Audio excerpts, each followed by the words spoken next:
Yeah, well, software production is much more of an art than a science. At the time we were at Macworld, our box was in production, and we were actually planning to ship the product in 2 weeks.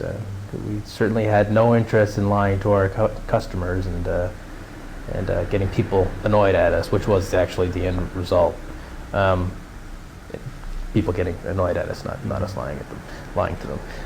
But as I said, software being an art and not a science, it's very hard to predict when things will get finished. There were a couple of factors that made Marathon take a lot longer than we thought it would. One was we realized that there were a few things that we can do to make the Marathon experience a lot more enjoyable for everyone. This included restructuring a little bit the way the game works to make the one-player levels more interesting. We didn't really realize this until we started playtesting the one-player levels, which was what was left to do before we shipped, which was, a 2-week process. Once we started doing that, we realized, well, hey, we can add these, we can change things a little bit this way, and this is going to make this a much better product. And it was our judgment call to make, and that's the call we made. And since we did that, we had to redo all the one-player levels, which takes a long time. Making a level on Marathon, it's like building a house in a CAD program. So you can imagine doing 40 houses in a CAD program would take a little bit of man hours. So that's kind of what delayed the release of the game. Okay. Well, it's probably a little of each. The demand and the excitement about Marathon, it was more than we could handle. I mean, that's obvious. We were set up pretty much to handle the kind of demand that we had with Pathways, but Marathon is about, the pull-through. The customer demand for Marathon is about tenfold what it was for Pathways, and that was a little bit too much for us to handle. And so there's been delays as the result of it. We've been producing probably around 3,000 units a day from our warehouse, and that's just not enough to keep up with the initial demand and what we're selling right now. So we're hiring more people. We've got a new assembly house online, and we are growing. And yeah, it hurts in some respects, but we can't complain. Yeah, I like Pathways. I mean, I think we all have a deep affection for it because it was our first successful product. But I realized that we did so much better with Marathon right now, and Marathon so much outclasses Pathways on faster machines. On slower machines, I think Pathways is definitely better. I don't know. I think all of us have we love Pathways, but it's not. We don't want to go play it anymore.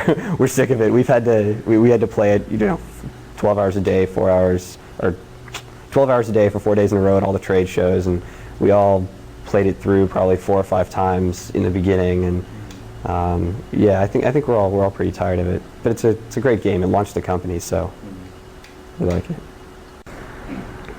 There were several. If you're talking about the programming, there were several problems, including the networking, getting good speed out of the rendering and the texture mapping. There were several parts of Marathon that for a while I didn't think they were impossible, but I thought they were. I was willing to believe that I was not going to be able to solve them in any reasonable amount of time. And as it turned out, it all got solved, and that's just what happens when you're working on when you're spending 14 hours a day on a project you're throwing yourself into. You believe it's impossible half the time. I think you have to. But yeah, stuff like the texture mapping, getting the rendering engine to run fast without bugs. There was a full rewrite of the rendering engine in, I think it was right after we got back from Macworld, where absolutely nothing remained of the front end of the renderer. The engine that takes the 3D wireframe of the world and generates enough information to pass it to the texture mapping code to map it. All of that got replaced in about a week, and until that happened, I didn't think that was going to be very easy. So there were a lot of development problems that were difficult, and you can see it in the game. I mean, anybody that knows anything about programming can look at the game and say, that's pretty hard. And it is, but it's all solvable if you spend enough time working on it. Well, somebody different did the art, which means it's in a different style. But I agree with you that the art is better. In Pathways, we used different techniques, and we were sort of going for a different look. Pathways is much more cartoonish. The monsters are very, fantastic and ridiculous. And in Marathon, we tried to go a little bit more for realism. And in the projects we work on next, I think we're going to be going even farther towards that. Marathon still has a lot of the cartoonish elements of Pathways. You can tell sometimes that the figures were hand drawn. They're, it doesn't look as real as it could. But basically, it was just a different person, a different style, and some different goals. When Reg was working on the art, I was helping him to make it not look like Pathways as much as possible. No, we're not going to release the tools that we wrote to develop Marathon, and there are reasons for that I won't go into. I'm helping people right now, several people on the internet, work on level editors. I'm giving them, code and help.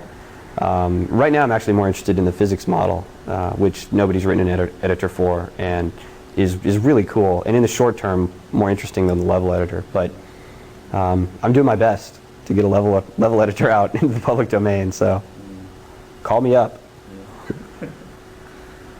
No, email me. Yeah, don't call me. Email me. I'm not gonna comment on what it says about our society.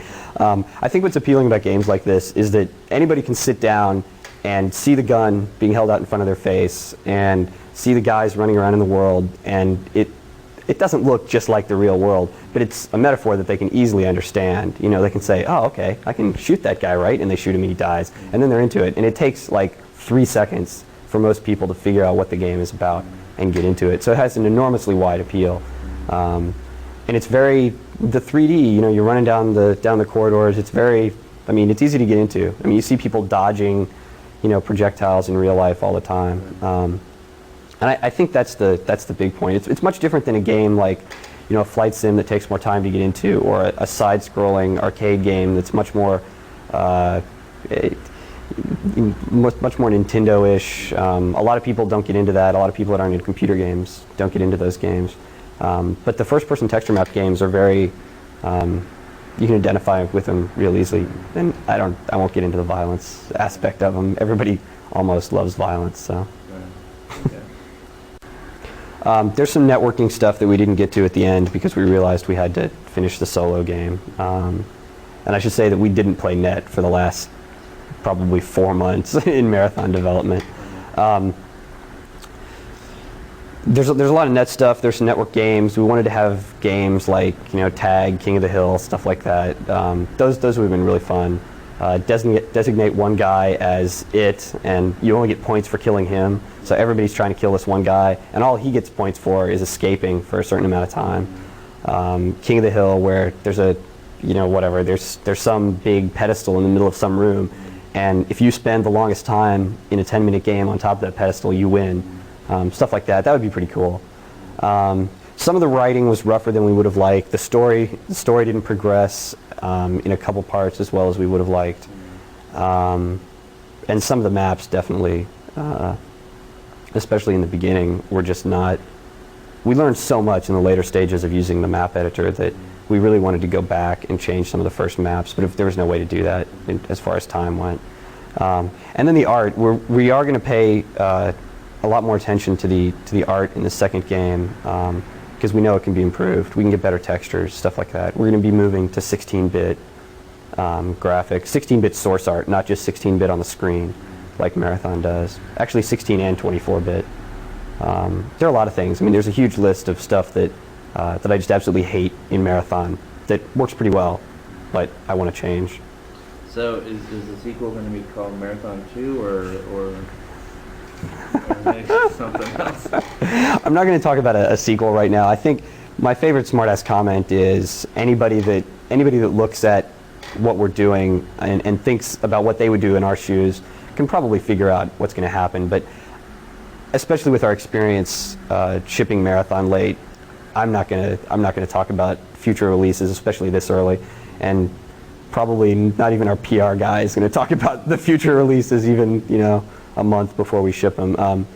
Everybody knows we definitely had a bad experience with Marathon, and that was that was largely our fault. The whole history of Marathon was, you know, we're going to ship next month, right? Okay, yeah, and then it didn't work.